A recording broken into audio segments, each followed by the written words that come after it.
Welcome back to my channel Pranati official. আমি প্রণতি আর তোমাদের জন্য নিয়ে চলে এসেছি আমার আরও একটা নতুন ব্লগ ভিডিও নিয়ে।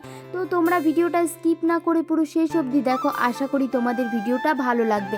আজ দেখো আমি কিন্তু একেবারে রেডি হয়েই ভিডিওটা শুরু করলাম, আর আমার সাথে কিন্তু বোনও রেডি হয়ে গেছে। তার কারণ আমরা কিন্তু যাব এক জায়গায় ঘুরতে। কোথায় ঘুরতে যাব সেটা তো তোমাদেরকে অবশ্যই বলবো। তার আগে তোমরা বলো যে আজকে আমাকে দেখতে কীরকম লাগছে। জানো তো, ঘরে রেডি হয়ে দাঁড়িয়ে থাকতে আমার ভালো লাগছিল না, তার জন্য কিন্তু এই ঢং করে নিচ্ছিলাম একটু। এরপরে কিন্তু বোন আর আমি মিলে বেরিয়ে পড়েছি। আর জানো তো, আজকে রাস্তায় না প্রচুর ঠান্ডা হাওয়া দিচ্ছিল, তার কারণে কিন্তু রাস্তাটা অনেকটা ফাঁকা ছিল। আমরা যখন বেরিয়েছিলাম তখন কিন্তু বাজে ওই 6টা থেকে 6:30। আর সন্ধ্যাবেলার দিকে রাস্তাটা এতটা পরিমাণে ফাঁকা থাকবে আমি কিন্তু ভাবতেই পারিনি। এরপরে দেখো আমরা কিন্তু চলে এসেছি বেনাচিটিতে। আর প্রথমেই কিন্তু আমরা চলে এসেছিলাম পূজাদের বাড়িতে, কারণ আজকে আমাদের সাথে যাচ্ছি পূজা, সোনু আর অভিদা। আমরা কিন্তু এই 5 জন মিলে আজকে ঘুরতে যাব। প্রথমে কিন্তু পূজা বলছিল যে সোনুকে নেবে না, সোনুকে কাকিমার কাছে রেখে যাবে। তারপর আমি বললাম যে না না, কেন সোনুকে নিয়ে যাবি না, আমরা মজা করবো, সোনু এখানে বাড়িতে মন খারাপ হবে। আর জানো তো, এখানে না আমি কোনো কারণে রেগে গিয়েছিলাম। কি কারণে রেগে গেছিলাম সেটা কিন্তু এখন আমার মনে পড়ছে না। আর এসে আমি যেটা দেখলাম এখনও কিন্তু সোনুকে রেডি করেনি। আর সেটা দেখে কিন্তু আমার প্রচুর রাগ হচ্ছিল যে প্রতিবার আমাকেই রেডি হয়ে দাঁড়িয়ে থাকতে হয়। তখনই পূজা বলছে যে ঠিক আছে ঠিক আছে, আমি এখনই সোনুকে রেডি করিয়ে নিচ্ছি, তুই আয় ঘরে এসে বস। প্রথমে আমি বলছিলাম যে না না, আমি ঘরে গিয়ে বসবো না, এখনই যদি আমি বসি তুই আরও বেশি দেরি করবি। ও বলছে যে না না, আমি দেরি করব না, তুই এসে একটু বস। তারপরে এখানে পূজাদের ঘরে আমি বসেছিলাম, আর সোনু না কিছুতেই আমার কাছে আসছিল না। তাই আবার ওকে আমি বললাম যে আমি বাড়ি চলে যাচ্ছি। আর ও দেখো সেই এসছে, আর ওকে কিন্তু আমি ধরেও ফেলেছি। আর দেখো সোনু কিন্তু আজকে লাইট জ্বলা জুতো পরেছে, তোমরা কি কেউ খেয়াল করেছো? আর সোনু তো এখানে কিছুতেই আমার কোলে থাকবে না, ও দেখো সেই নেমে গেল। আর যখনই ও কোল থেকে নেমে যাচ্ছে তখনই কিন্তু পূজার ওখানে একটা বোতল এত জোরে পড়লো, আমি প্রথমে ভাবলাম হয়তো ফেটেই গেছে। তারপরে পূজা বলল যে না না, এখনো ফাটেনি।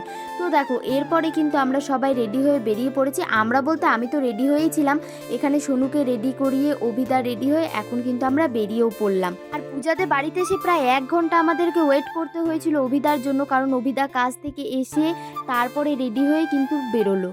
আর জানো তো, আমাদের ওই রাস্তাটা ফাঁকা থাকলে কি হয়েছে, বেনাচিটি বাজার কিন্তু কোনো দিনও ফাঁকা থাকে না। আর আমাদের বাঙালিদের 12 মাসে 13 পার্বণ তো লেগেই থাকে, সারা বছরই কিন্তু আমাদের কেনাকাটা চলতেই থাকে।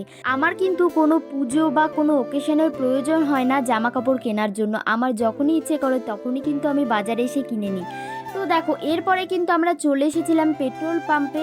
অভিদার গাড়িতে হাওয়াটা একটু কম ছিল, তার জন্যই কিন্তু হাওয়া দিতে এসেছিল। জানো তো, এখানে এসেও কিন্তু আমাদেরকে প্রায় 15 মিনিট দাঁড়াতে হয়েছে। মানে যেখানেই যাচ্ছি সেখানেই কিন্তু আজকে প্রচুর দেরি হয়ে যাচ্ছে। এরপরে কিন্তু আমরা চলেই এসেছি। এবার তোমাদেরকে বলেই দিই যে আমরা কোথায় এসেছি। আমরা এসেছিলাম কিন্তু কল্পতরুর মেলায়। আর দুর্গাপুরে কিন্তু এই মেলাটা অনেক দূর দূর থেকে লোক আসে দেখতে, বাট আমার বোন কিন্তু দুর্গাপুরে থেকেও এই মেলাটাতে একবারও যায়নি। তাই ঠিক করলাম যে বোনকে এবছর নিয়ে যাব কল্পতরুর মেলাতে। আর আমি এই 5 বছর ধরে আসছি এই মেলাটাতে, এই মেলাটায় কিন্তু আমার আসতে বেশ ভালোই লাগে। এরপরে দেখো তোমরা ভিড়টা, মানে যেদিকে তাকাবে ভিড় আর ভিড়। তারপরে ভিড় ভাড়টা পেরিয়ে কিন্তু এখন আমরা মেলায় চলে এসেছি। আর এখানে না দাঁড়িয়ে আমরা ডিসাইড করছিলাম যে প্রথমে কোন দিকটা থেকে শুরু করব, তার কারণ এই মেলাটা কিন্তু প্রচুর বড়। এই মেলাটাতে প্রায় আমি 5 বছর ধরে আসছি, বাট এখনও কিন্তু পুরো মেলাটা আমি ঘুরে দেখতে পারিনি। তার কারণ আমাদের বাড়ি থেকে অনেকটা দূর, তো তাই আবার পুরো মেলা না ঘুরেই কিন্তু বাড়ি চলে যেতে হয়। এখানে এই স্মাইল বেলুনগুলো দেখে সোনুকে কিন্তু কিছুতেই কোলে রাখা যাচ্ছিল না, ও এত বায়না করছিল ওই বেলুনগুলো নেবে জন্য। যেখানেই দেখছে যে ওই বেলুনগুলো, সেখানেই কিন্তু কান্না করে দিচ্ছে। তারপরে দেখো এখন কিন্তু আমরা পুরো মেলার ভেতরে চলে এসেছি। আর মেলার ভেতরটাতে এত গরম লাগছিল, মানে বাইরে এত ঠান্ডা আর মেলার ভেতরটাতে কিন্তু প্রচুর গরম, তার কারণ এখানে প্রচুর লোকজন ছিল। এরপরে চলে এসেছিলাম চা খাওয়ার জন্য। আমাকে পূজা বলছিল যে তুই চা খাবি, আমি বললাম যে না না, আমার এখন চা খেতে ইচ্ছা করছে না। তারপরে দেখো পূজার ভার থেকে আমি আবার একটুখানি চা টেস্ট করে দেখলাম যে এখানে চাটা কীরকম বানিয়েছে। আমার মোটামুটি লেগেছে। এখানে আমাদের চা খাওয়া দেখে সোনু কিন্তু চায়ের দোকানে গিয়ে হাত পাচ্ছে যে ওকেও চা দিতে হবে।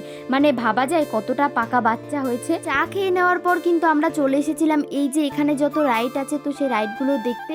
জানো তো, আজকে কিন্তু বোনকে আমি প্রথমে ভেবেছিলাম যে নিয়েই আসবো না, তার কারণ বোন আবার নাকি স্বপ্ন দেখেছে বলেছে যে ও কোনো মেলায় গেছে আর সেই মেলায় গিয়েও হারিয়ে গেছে। ওকে আমি বলছিলাম যে যদি কখনো হারিয়ে যাস তো সোজা চলে যাবি অনুসন্ধান অফিসে, ওখানে গিয়েই কিন্তু দাঁড়িয়ে থাকবি, বললেই আমাকে ডাকবে, তো তখন তোকে গিয়ে নিয়ে আসবো। যদিও আমার না আজকে ভয় ভয় লাগছিল যে আবার ওকে হারিয়ে ফেলবো না, তো ওকে আমি বলছিলাম যে নয় তুই আমার হাত ধরে রাখবি, না হয় পূজার হাত ধরে থাকবি। আর এই যে এই জায়গাটাতে এসে কিন্তু আমি না কাউকেই দেখতে পাচ্ছিলাম না যে সবাই কোথায় গেল। তারপরে ভালোভাবে তাকিয়ে দেখার পর সোনুর জ্যাকেটটা আমি দেখতে পেলাম, তখন আবার দৌড়ে দৌড়ে গেলাম। আর এরপরে কিন্তু আমরা নিয়ে নিয়েছিলাম আইসক্রিম। এখন তো তোমরা ভাবছো যে শীতকালে আবার কে আইসক্রিম খায়। হ্যাঁ হ্যাঁ আমরা খাই, আমি খাই, পূজা খায়, আর আমার বোন এখানে বলছিল যে আমি কিন্তু দিদি আইসক্রিম খাবো না, তার কারণ আমার এমনিতেই গলা ব্যথা করছে। আসলে এই যে প্লেটে এরকম আইসক্রিম দেয় না, এই আইসক্রিমটা সচরাচর কোথাও পাওয়া যায় না, তাই আমি কোনো মেলায় দেখলেই কিন্তু এই আইসক্রিমটা খাই। বোনকে আবার আমি বললাম যে একবার টেস্ট করে দেখো। এরপরে বোনকে খাইয়ে আমিও কিন্তু খেয়ে নিলাম। আমার তো এই আইসক্রিমটা খেতে বেশ ভালো লাগে, তোমাদের কার কার ভালো লাগে সেটা কিন্তু আমাকে জানাবে। এখানে সোনুকে কোলে নিয়ে না পূজা ঠিকভাবে আইসক্রিমটা খেতে পারছিল না, আর পূজা যখনই আইসক্রিমটা খেতে যাবে সোনু প্রথমে ভাবলো হয়তো ওকে খেতে দেবে, তারপরে পূজা খেয়ে আবার সোনুকে খাওয়ালো। বাট এই ঠান্ডার মধ্যে সোনুকে আইসক্রিমটা খাওয়ানো ঠিক নয়, তার জন্যই কিন্তু আবার সোনুকে এখানে পাঁপড় কিনে দিল। আর এখানে দেখো সোনু কিভাবে পাঁপড় খাচ্ছে সেটাই আবার তোমাদেরকে দেখালাম। ওকে আমি জিজ্ঞেস করছি যে তুমি কিভাবে পাঁপড় খাচ্ছ, ও আবার দেখাচ্ছে। এরপরে কিন্তু মেলাটা মোটামুটি ঘুরে নেওয়ার পর আমরা চলে এসেছিলাম এই জায়গাটাতে। আর জানো তো গোটা মেলাটাতে অনেক ভিড় ছিল, তার কারণে কিন্তু আমরা সেরকম ফটো তুলতেই পারিনি। এই জায়গাটাতে আসার পর কিন্তু আমরা অনেকগুলো ফটো তুলে নিয়েছিলাম। ফটো তোলার পর কিন্তু আমরা চলে এসেছিলাম যেই সাইডটাতে প্রচুর জামা কাপড় বিক্রি করছিল, তো সেই সাইডটাতে। আর এখানে না প্রচুর কম কম দামে জামা কাপড় বিক্রি হচ্ছিল। আমি মাকে ফোন করে জিজ্ঞেস করলাম যে মা তোমার জন্য কি কিছু নেব, তো মা বললো যে ঠিক আছে তাহলে একটা কোনো কিছু ভালো থাকলে নিয়ে আসবি। তো মায়ের জন্য কিন্তু এখান থেকে একটা জিনিস নিয়েছিলাম, কি নিয়েছিলাম সেটা তোমাদেরকে এই ব্লগে বলছি না, অন্য কোনো ভিডিওতে বলবো। এরপরে দেখো আমরা চলে এসেছি একেবারে গেটের কাছে, কারণ এখন আমরা চলে যাব বাড়িতে। আর দেখো বাইরে বেরোনোর সাথে সাথে এত হাওয়া দিচ্ছিল, আমার চুলগুলো এত উড়ছে, মানে ঠান্ডাতে পুরো কাঁপছিল এরকম লাগছিল। এই যে এখানেই ছিল অনুসন্ধান অফিস। বোনকে বলছিলাম যে দেখ হারিয়ে গেলে এখানটাতে তুই আসতিস, এখানে এসে বলতিস যে আমি হারিয়ে গেছি, আমার দিদিকে ডাকো। আমি যখন প্রথমবার এই মেলাতে আসি আমি এসেছিলাম আমার দিদিদের সাথে, তো আমার দিদিও কিন্তু আমাকে আসার পর এটা দেখিয়েছিল, মানে অনুসন্ধান অফিসটা দেখিয়েছিল যে তুই যদি হারিয়ে যাস তো সোজা চলে আসবি এই অনুসন্ধান অফিসে। তো আমিও কিন্তু বোনকে দেখালাম যে তুইও হারিয়ে গেলে চলে আসবি অনুসন্ধান অফিসে। আর এখানে না অনেক সুন্দর সুন্দর ঠাকুরের ফটো বাঁধানো ছিল, যেগুলো কিন্তু আমি তোমাদেরকে দেখালাম। এরপরে কিন্তু আমরা চলে এসেছিলাম এই যে মেলাতে আসবো, গজা কিনবো না, গরম গরম জিলেপি কিনবো না, সেটা তো হতেই পারে না। তো এখানে কিন্তু আমরা এসে এই দাদাটাকে পুরো পাগল করে দিচ্ছিলাম, মানে এটা নেব একবার বলছিলাম, ওটা নেব একবার বলছিলাম, মানে কি বলবো, আমরা নিজেরাই আলোচনা করছিলাম যে এই দাদাটাও ভাববে যে এটা কারা এলো আমার দোকানে। বাট সত্যি কথা বলতে এই দাদাটা খুবই ভালো ছিল। আর জানো তো এই যে বড় বড় যে বলের মতো থাকে, এটার নাম কি আমি জানি না, প্রতি বছর কিন্তু মেলাতে দেখি যে এটা এরকমভাবে টানানোই থাকে। এবছর আবার অভিদা কিনলো, সেটাই আমি আবার হাতে নিয়ে দেখলাম, আবার একটু খেয়েও দেখলাম যে এটার টেস্ট কীরকম। বাট অভিদা আবার আমার হাত থেকে নিয়ে ওই দাদাটাকে বলছে যে দেখো এটা ফুটো করা, তো বলছে যে না এটা নয়, প্রতিটাই কিন্তু এরকম ফুটো করা, তা না হলে আবার ফুলবে কি করে। এখানে আবার দেখো আমরা এক গজা প্রথমে টেস্ট করে নিচ্ছিলাম যে কীরকম খেতে, আর ওইদিকে পূজা আবার গরম জিলিপি খাচ্ছিল। আবার আসার সময় দাদাটাকে বললাম যে আমাদেরকে একটা গরম জিলিপি দাও, আমার বান্ধবী খাবে বলছে। আবারও কিন্তু আমাদেরকে একটা গরম জিলিপি দিল, মানে ভাবা যায় আমরা কতটা বিরক্ত করেছি দাদাটাকে। বাট সিরিয়াসলি দাদাটা খুবই ভালো ছিল। এরপরে বাড়ি যাওয়ার সময় কিন্তু আমরা নিয়ে নিচ্ছিলাম এই স্মাইল বেলুনগুলো। জানো তো প্রথমে ভাবছিল যে সোনু একটা কিনবে, বাট আমার দেখে এতটা পছন্দ হয়ে গেছিলো, তার জন্য কিন্তু আবার আমিও একটা কিনে নিলাম। যদিও বাড়ি যাওয়ার পর আমি জানি এইটা আমার আর থাকবে না, এটা কার কাছে যাবে সেটা তোমাদেরকে পরেই বলবো। আর দেখো বাড়ি যাওয়ার সময়ই কিন্তু আমার পছন্দের জিনিসগুলো আমার সামনে দিয়ে ঘোরাঘুরি করছে, মানে এই যে এই ক্রাউনগুলো আমার দেখতে এত ভালো লাগছিল। আমি কিন্তু প্রথমে একটা নিয়ে পরে দেখছিলাম যে আমাকে পরে কীরকম লাগছে। প্রথমেরটা দেখলাম যে লাইট জ্বলছে না, দুটো হাতে নিলাম, একটা লাইট জ্বলছে একটা জ্বলছে না, তো আমি ভাবলাম নিলে লাইট জ্বলাটাই নেব। এখানে না আমি পরে একটু দেখছিলাম যে আমাকে দেখতে কীরকম লাগছে, বাট আমি আবার পরে ভাবলাম যে এটা শুধুই নেওয়া হবে, বাড়িতে গিয়ে তো আমি পরবও না, তার জন্য আবার ভাবলাম যে থাক আর নেব না, এটা পরে অন্য কোনো দিন আসলে নেব। তারপরে কিন্তু আমি ওটাকে রেখে দিয়ে এখন চলে যাচ্ছিলাম বাড়িতে। আর জানো তো আমার মনটা খুব খারাপ হচ্ছিল যে এটা আমি নিতে পারলাম না। পূজা আবার পরে আমার মনে সান্ত্বনা দিচ্ছে, না না পরের বার আসলে তোকে কিনে দেবো, তুই চাপ কেন নিচ্ছিস। এরপরে বাড়ি যাওয়ার পথে দেখলাম যে এই সুন্দর সুন্দর যে মূর্তিগুলো ছিল এতটা সুন্দর ছিল না, তাই কিন্তু আমি আবার ভিডিও না করে থাকতে পারলাম না। এরকম সুন্দর সুন্দর জিনিস দেখলে আমি যদি ভিডিও না করি না, পরে যেন কীরকম লাগে, ইস অত সুন্দর জিনিসটা আমি দেখলাম আর ভিডিও করতে পারলাম না।